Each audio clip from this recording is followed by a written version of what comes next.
Hi, Assalamualaikum warahmatullahi wabarakatuh. So today I will start the presentation with introduction. Before that, let me introduce myself.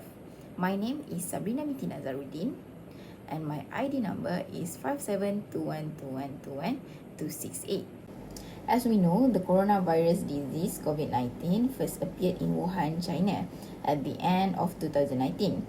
Since then, it has spread to more than 200 countries, including Malaysia.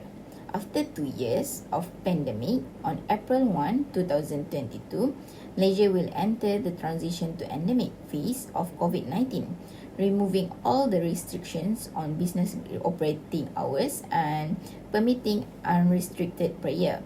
Furthermore, the new SOPs have been updated by the Health Director General, which is Tan Sri Dr. Nur Hisham Abdullah, and a few of the new SOP. Next, we move to statement of the problem. As we know, there are a few changes of the new SOPs for the public, like requirement of wearing masks. It is mandatory to wear a face mask when traveling by public transportation or e-hailing or in enclosed spaces like shopping malls. Not only that, physical distancing requirements also been revised. It has also announced that there will be no longer for physical separation between individuals. The transition to endemic phase of COVID-19 and announcement of the new SOPs in 2022 give a great impact not only to the community but also to the economy, because now we are in a new phase and the COVID-19 rules and the SOPs have been loosened. Then this also impact of the changing of environment that have been implemented throughout these 2 years of pandemics. This study conclude about how prepared the community for the newly announced phase. Next, we move to purpose of studies. As we know, all the restrictions of business hours have been removed and prayer is permitted without physical separation during COVID-19's transition to endemic phase. Through this new norm, a few of community are not really accept the new SOPs that have been announced. Apart from that, the purpose of this study is to determine on the trend in applying these current SOPs. Hi, my name is Nurin Fakir Alia and my ID number is 5721211352. So now we will move to the objective of the study. As we all know, SOP has become the norm among Malaysians since the commencement of COVID-19. Whether we like it or not, we must learn to accept it because we need to train ourselves to face this new norm through this SOP if one day the number of COVID-19 cases increase or prolong. So the objective were established after reviewing all the issues. There are 3 objectives. The first one is to determine constraint in applying current SOP. The second one is to determine the public's understanding, attitude and SOP practice. And the last one is to encourage the public to follow the SOP, especially in the crowded place, even though the new SOP was released. Next is research question. So there are 3 questions that related to our study, and we also include this question to the survey form for our respondent to fill in. So the first question is, why do you think wearing a face mask and using hand sanitizer is difficult thing to do? The second question is, what is your opinion when the government examination the mask data, whereas we cannot detect if we had a close contact with COVID patient? And the last question is, despite the fact that the new SOP was released, what are the recommendations to encourage the public to follow the SOP, particularly in crowded areas? So next, I will explain about scope of study. So this study is aimed to determine the public perception toward the current SOP. We will also be able to investigate how public acceptance of SOP has evolved into a new standard in daily life. To this end, the study will cover the difficulty Malaysian citizens in following the SOP and their concern in complying with the new SOP. So we have done research on Malaysian citizens who have participated in this study to fill out a survey that has been filled with questions about SOP. So we use Google Form to collect the data, and the data collected from questionnaire was based on the level of public acceptability of the SOP. We are also distribute the Google form through WhatsApp group a week after the new SOP were issued on 1 May 2022. Furthermore, the study also involved a recommendation from Malaysian citizens to encourage the public to follow the SOP. The study in this research is restricted to Malaysian citizens from all ages, where in the opinion of 35 of them were studied. My name is Nurul Shafika Midri Sabari. My ID number is 572121213117. In this chapter, researchers will discuss citizens' perception toward the current SOPs, the difficult things encountered in complying with SOPs, and ways to deal with problems in complying with SOPs.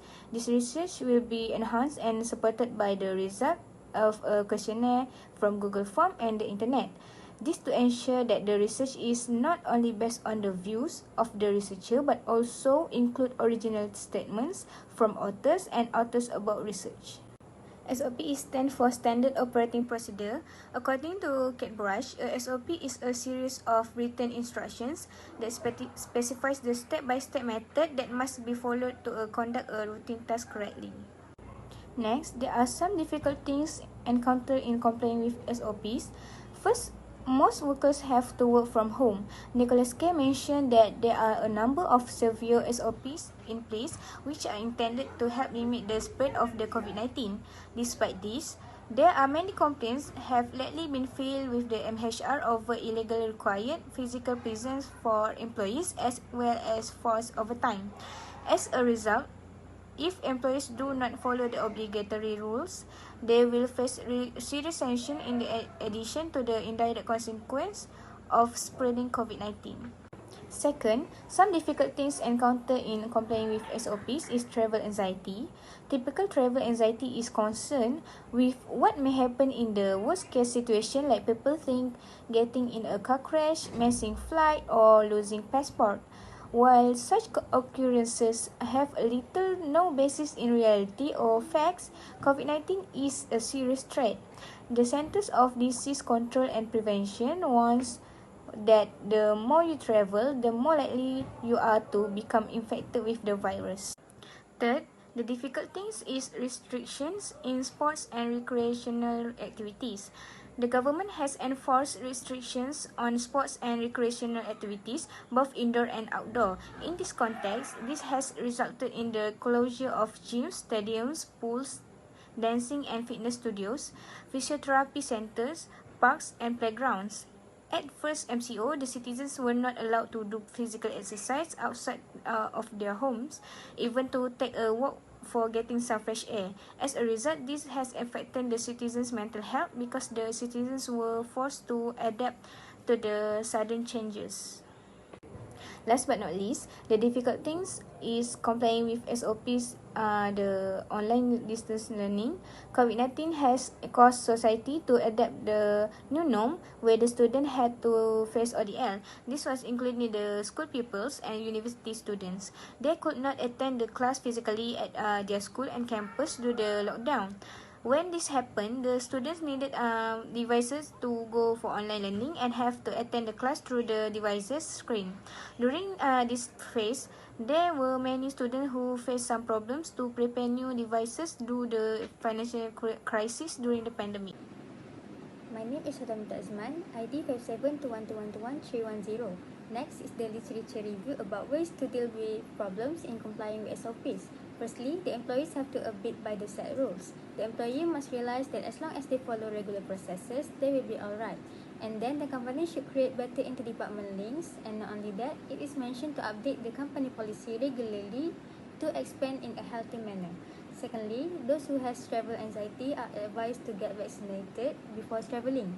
CDC advised against traveling until the citizens have received 2 doses of vaccination. Then, people should check local regulations regarding the quarantine law, mask requirement, and so on. Take a deep breath and then do something that can distract them from feeling anxious during in transit. Thirdly, diversify physical activities at home. They can do indoor activities since they had restrictions in outside activities. They can do yoga, home workouts, dancing, and so on. Moreover, these citizens must plan their schedule for their daily work and play. They should include educational and physical activities, as well as meals, cleanup, and many more.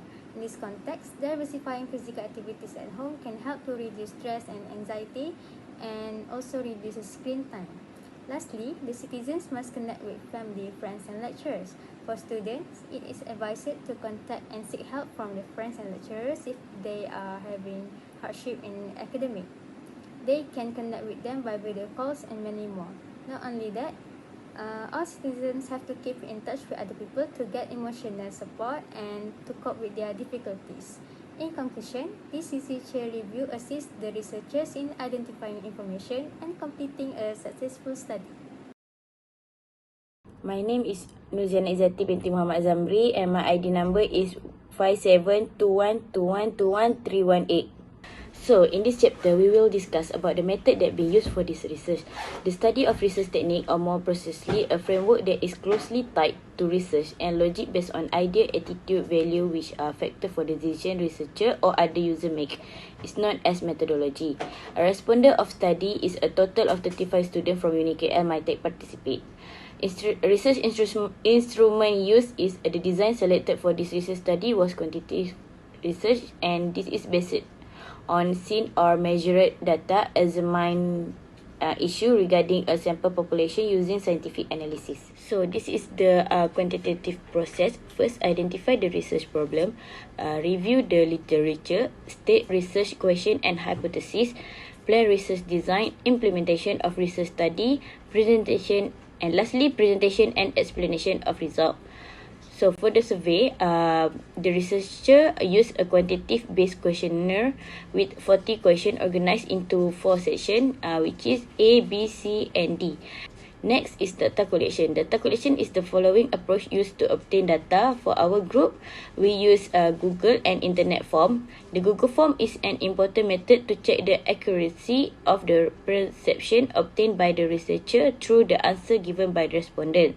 The Google form can run in any way desired by the respondent, simply by answering the question provided. Participant can spend about 10 minutes to answer all the questions on the Google form.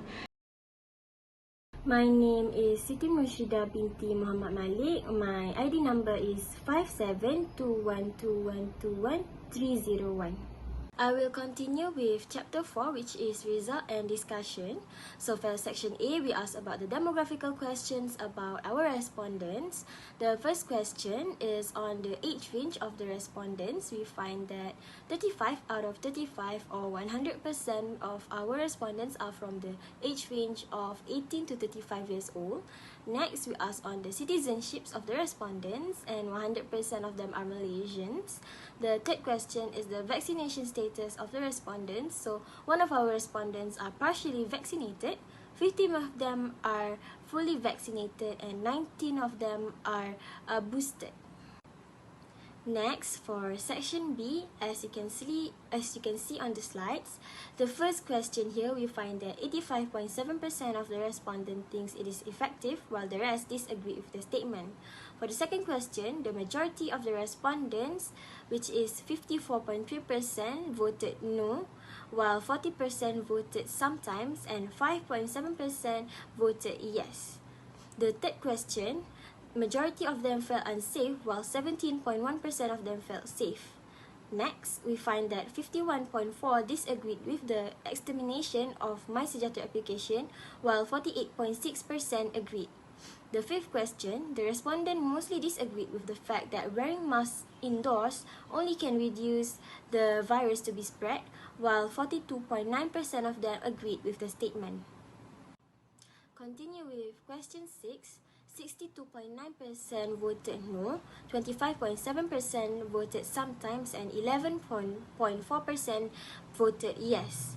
Question 7, 88.6% chose that it was necessary, while 11.4% chose that it was unnecessary. Question 8, 71.4% voted yes and 28.6% voted no. For question 9, the majority of the respondents chose yes, and 1 out of 35 respondents chose no. And for the last question, for section B, 88.6% voted that Malaysia is eligible for the endemic phase, while 11.4% thinks that Malaysia is ineligible. Back to me again. Next is section C, which to understand the public's understanding, attitude towards the SOP practices. For question 1, the majority is 24 out of 35 respondents, or 68.6%, agrees with the current SOP to enter the mosque. The rest of the 11 respondents disagree. For question 2, 24 out of 35 respondents with 60% felt that they are prepared to face the strict SOP again, while the rest of 14 respondents with the percentage of 40% thinks that they are not prepared to face it again. For last question, there are a total of 28 respondents with 80% who feel satisfied with the latest SOP that announced by the government on 1st May of 2022. Meanwhile, 7 out of 35 respondents, or 20%, who feel unsatisfied with the current SOP.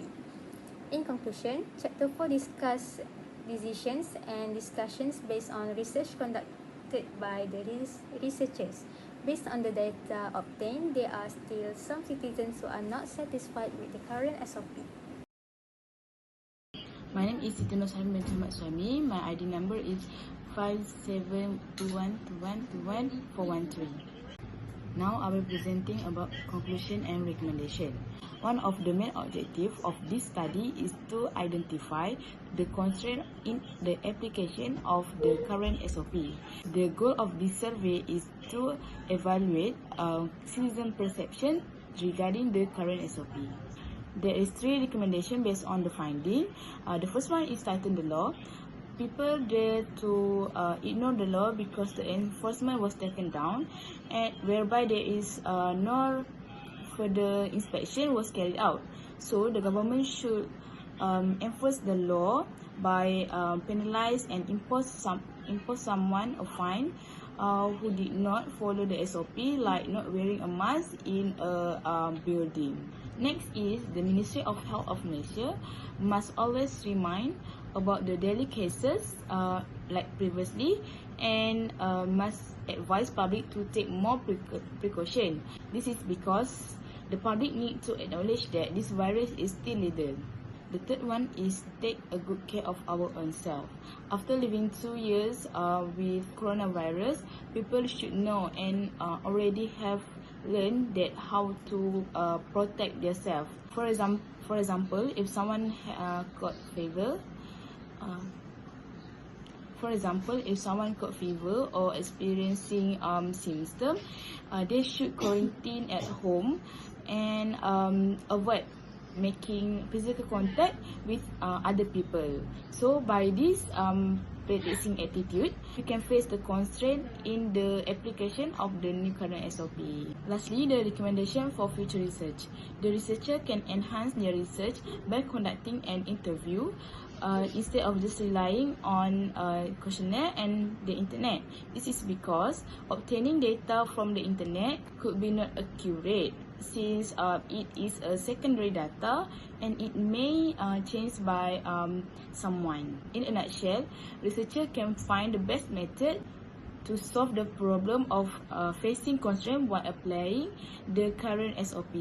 So I think that's all from me and us. Thank you.